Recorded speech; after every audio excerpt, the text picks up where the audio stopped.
World express channel में हम आपका हार्दिक अभिनंदन करते हैं।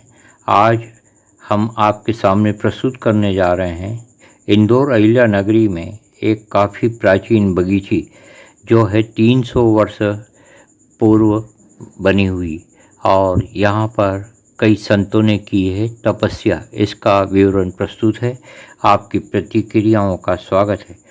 इंदौर अहिल्या नगरी में प्राचीन बगीचियों में श्री हनुमान वनखंडी बगीची का नाम काफ़ी उल्लेखनीय है।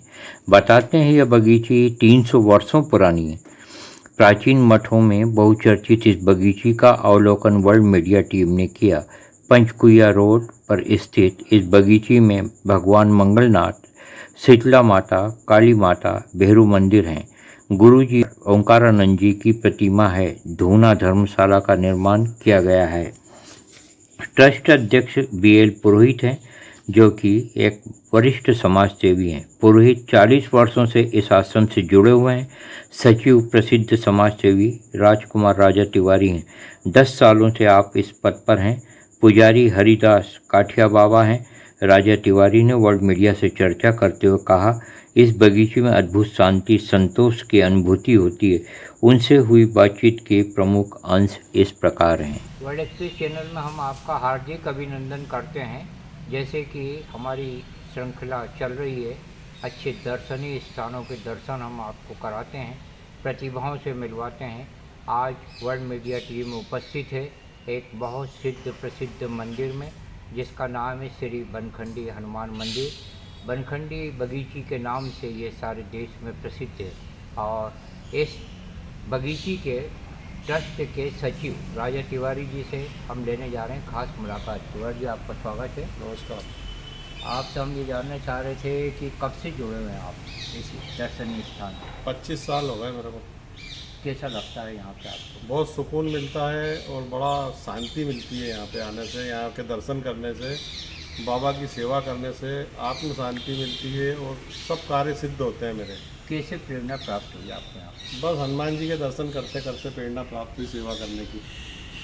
और क्या बताना चाहेंगे आप इस स्थान के बारे में? ये स्थान करीब 300 साल पुराना मठ हैगा। यहाँ पे साधु संतों का डेरा रहता था और आज भी यहाँ पे साधु संत आते हैं और रुकते हैं। 3 दिन हमेशा साधु संतों के लिए यहाँ पे निःशुल्क व्यवस्था की जाती है। भोजन प्रसादी, रहने की ठहरने की व्यवस्था कर दी जाती है यहाँ पे।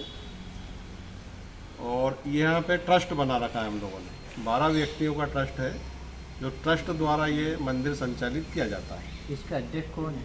इसके अध्यक्ष है बंसीलाल जी पुरोहित। कब से हैं वो?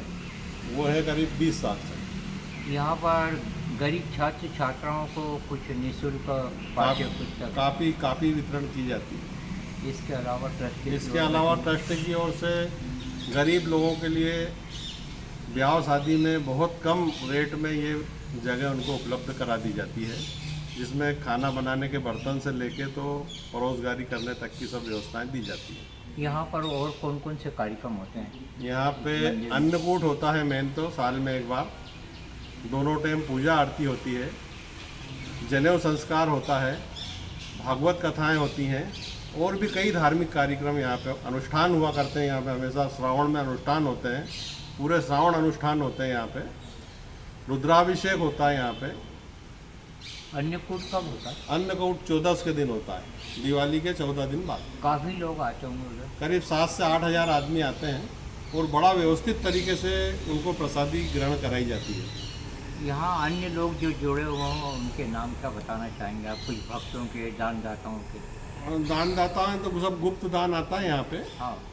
और भक्तों तो काफ़ी संख्या में आते हैं। आजू बाजू के जितनी भी कॉलोनियाँ हैं सब भक्तों आते हैं यहाँ पे। जहाँ अपन बैठे हुए इस क्षेत्र का नाम क्या है? पचकुइया रोड, बनखंडी हनुमान बगीची, पचकुइया रोड। जी। यहाँ पर ये भी समस्या होगी कि नशे के लोग आते होंगे, गांजा? बहुत समस्या, बहुत विकट समस्या थी। हाँ। और वो अब धीरे धीरे खत्म हो गई है। अब कुछ बचे हैं, वो भी धीरे धीरे खत्म हो जाएंगे। हमने चारों तरफ यहाँ पे कैमरे लगवा दिए हैं और वो कैमरे द्वारा हम सब मॉनिटरिंग करते हैं घर बैठे ही। कितने कैमरे? यहाँ 8 कैमरे लगवाए हमने। और कोई समस्या तो नहीं यहाँ से? बाकी यही समस्या नशेबाजों की है जो आके उपद्रव नशा करके कभी कभार करते हैं, जिनकी कंप्लेन हम लगातार थाने में, पुलिस में शिकायत दर्ज कराते रहते हैं। और कौन कौन सी आसपास बगीचे हैं, क्या नाम यहाँ पे बताइए? गंगा बगीची है, दास बगीची है, उसके बाद पचकुइया मठ है, यहाँ आने के बाद बीर में- बगीची है। वीर बगीचे।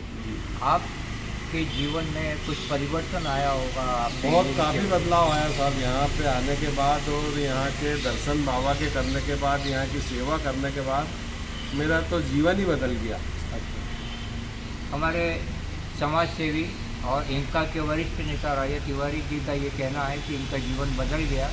हम आपसे आग्रह करेंगे कि आप भी सेवा के हाथ आगे बढ़ाइए, परमार्थ के हाथ आगे बढ़ाइए, परमार्थ से जुड़िए। ये जीवन बार बार नहीं मिलता, और बार बार तभी मिलता है जब हम श्रेष्ठ कर्म करें, क्योंकि परमात्मा द्वारा बनाई हुई मनुष्य सर्वश्रेष्ठ कृति मानी जाती है। और राजा तिवारी जी से हम अंतिम सवाल आज के साक्षात्कार का करने जा रहे हैं कि और कौन कौन सी संस्थाओं से आप जुड़े हुए हैं? मैं तो समाज का अध्यक्ष भी हूँ, सरजूपाली ब्राह्मण समाज का अध्यक्ष हूँ मैं। क्लॉथ मार्केट से जुड़ा हुआ हूँ मैं, ट्रस्ट से। अग्रवाल संगठन से मैं जुड़ा हुआ हूँ, और भी कई ऐसे संगठन हैं जिनसे मैं जुड़ा हुआ हूँ। कैसा लगता है आपको ये धार्मिक सेवा में? सबसे सामाजिक- अच्छा मुझे यहीं पे लगता है। यहीं पर जी। अच्छा जी।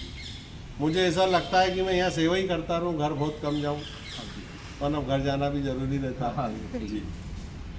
बताइए, ये साक्षात्कार आपको कैसा लगा? आपके भी मन में ये विचार उठे होंगे कि अपने जीवन को नष्ट मत करो, समय को नष्ट मत करो, श्रेष्ठ कर्मों से जुड़ो और आध्यात्मिक मूल्यों को आगे बढ़ाने में अपना योगदान दो। बताइए, यह आपको साक्षात्कार कैसा लगा? आपकी प्रतिक्रियाओं का स्वागत है। आपके पास भी ऐसा कोई विवरण हो, कहानी हो, दर्शनीय स्थानों का रिपोर्टाज हो, हम तक भिजवाएं, हम उसे सहर्ष प्रस्तुत करेंगे उचित लगने पर। धन्यवाद। जय भारत।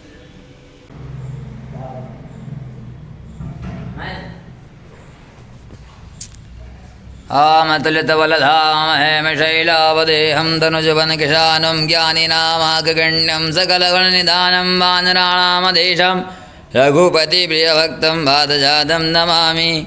मनोजवं मार्दुल्यवेदं जितेन्द्रियं बुद्धिमतारिष्टं वातात्मजमवानयुक्तमुख्यं श्रीरामदूतं शरणं प्रपद्ये। अञ्जनानन्दनमवीरं जानकीशोकनाशनं कपिसमक्षहन्तारं वन्दे लङ्काभयङ्करम्।